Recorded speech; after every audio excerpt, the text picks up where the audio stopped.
Hi every one, welcome to TCA. இன்றைக்கி த ஹிந்துவோட சென்னை எடிஷனை தமிழில் பார்க்குறோம். ஃப்ரண்ட் பேஜில் நேஷ்னல் இம்பார்ட்டன்ட் இந்த மாதிரி விஷயங்கள்லாம் இருக்குது. பட் மெயினான விஷயம் நம்ம எக்ஸாம் ஓரியன்டாக பார்க்குறதுனால நம்ம நேராக எக்ஸாம் ஓரியன்டாக போயிடலாம்.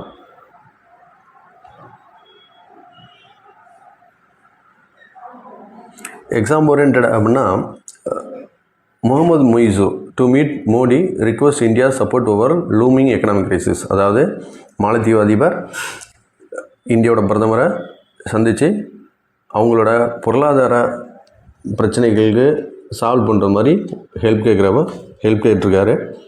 என்ன விஷயம் அப்படின்னா அதுதான் மெயினான விஷயம். ஏன்னா முகமது முய்ஸி இவர் இந்தியாவுக்கு எகென்ஸ்டாக சைனாவோட ஆதரவாளர் அப்படி தான் அவர் மாலத்தீவு அதிபர் தேர்தலில் நிற்கும் போதே இந்தியாவுக்கு எகென்ஸ்டாக தான் பேசினார் அவர். அதுக்கப்புறம் நம்ம என்ன பண்ணாங்கன்னா, இந்தியன்ஸ் எல்லாமே பாய்காட் மால்தீவ்ஸ் அப்படின்னாங்க. அதனால் முக்கியமான விஷயம், மால்தீவ்ஸுக்கு பொருளாதாரம், உணவு எல்லாமே இந்தியாவிலேருந்து தான் போகுது. பொருளாதாரத்துலேருந்து எல்லாமே. ஏன்னா இந்தியர்கள் அதிகமாக சுற்றுலா செல்வது மாலத்தீவுக்கு. ஸோ அதனால் பொருளாதாரம் மிகப்பெரிய வளர்ச்சி அடைஞ்சிட்டு இருந்துச்சு. இந்தியாவுக்கு எகென்ஸ்டாக அவர் செயல்பட்டதுனால இந்தியர்கள் பாய்காட் மால்தீவ்ஸ் சுற்றுலா போகாமல் இருந்தாங்க.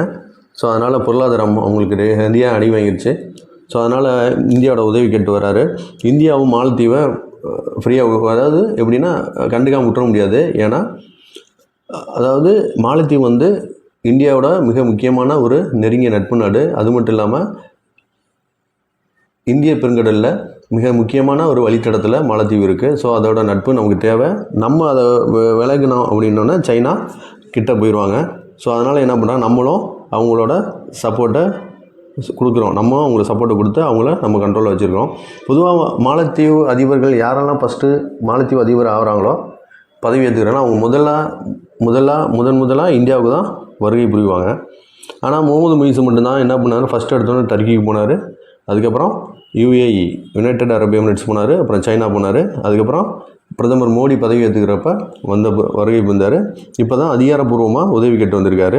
ஸோ அதை பற்றி போட்டிருக்காங்க. அவர் இந்தியாவோட வெளியுறவுத்துறை அமைச்சர் ஜெய்சங்கர் மீட் பண்ணியிருக்காரு. அதை பற்றி சொல்லியிருக்காங்க. இதில் என்னென்னா, India fully cognizant of our fiscal situation அப்படின்னு சொல்லியிருக்காரு. அதாவது இந்தியா கண்டிப்பாக மாலத்தீவோட பொருளாதார பிரச்சனைகளை புரிஞ்சு ஹெல்ப் பண்ணும் அப்படின்னு சொல்லியிருக்காரு.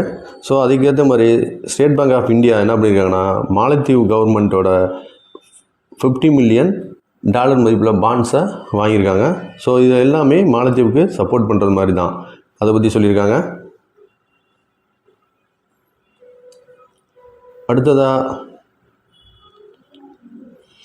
British American trekkers rescued from Himalayas. அதாவது பிரிட்டிஷ் அமெரிக்கன் மலை ஏறுபவர்கள் என்ன பண்ணியிருக்காங்கன்னா, மலையேற்ற குழுவினர் உத்தரகாண்டில் உள்ள சவுகாம்பா மலையில் ஏறியிருக்காங்க. பட் அவங்களால அங்கே ஏற்பட்ட சில காலநிலை மாற்றத்தால் அவங்களால முடியல. ஸோ அதனால் என்ன பண்ணியிருக்காங்கன்னா, இந்தியன் ஏர்ஃபோர்ஸ் அவங்கள மீட்டு வந்திருக்காங்க. ஸோ அதை பற்றி சொல்லியிருக்காங்க.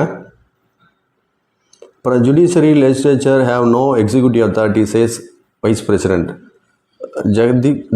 ஜெகதீப் தங்கர் என்ன சொல்லியிருக்காருன்னா, ஜுடிஷரியும் லெஜிஸ்லேச்சரும் செயல்படுத்தும் அதிகாரம் அவங்க 2 பேர்த்துக்கும் கிடையாது அப்படின்னு சொல்லியிருக்காரு. நம்ம படிச்சிருப்போம் இல்லையா, 3 பில்லர், ஜுடிஷரி லெஜிஸ்லேச்சர், அதாவது நீதிமன்றம், சட்டமன்றம் அல்லது பாராளுமன்றம் ரெண்டும், அதாவது சட்டம் இயற்றும் அதிகாரம் கொண்ட அமைப்பு. 3வது செயல்படுத்தும் அதிகாரம் அமைப்பான எக்ஸிக்யூட்டிவ். ஸோ அது 3 தான் பில்லருன்னு சொல்லுவாங்க. ஸோ இந்த சட்டமன்றத்துக்கும் நீதிமன்றங்களுக்கும் செயல்படுத்தும் அதிகாரம் கிடையாதுன்னு சொல்லியிருக்காரு. ஸோ அதை பற்றி சொல்லியிருக்காங்க. அடுத்தது Iran Quds force chief out of contact since Beirut strikes. அதாவது ஈரானோட முக்கியமான ஒரு படைத்தளபதி பெய்ரூட் லெபனான் தலைநகர் பெய்ரூட்டை இஸ்ரேல் அட்டாக் பண்ண ஆரம்பித்ததுலேருந்து இன்ன வரைக்கும் அவரை பற்றி தகவல் தெரியலன்னு சொல்லியிருக்காங்க. ஸோ அதை பற்றி சொல்லியிருக்காங்க.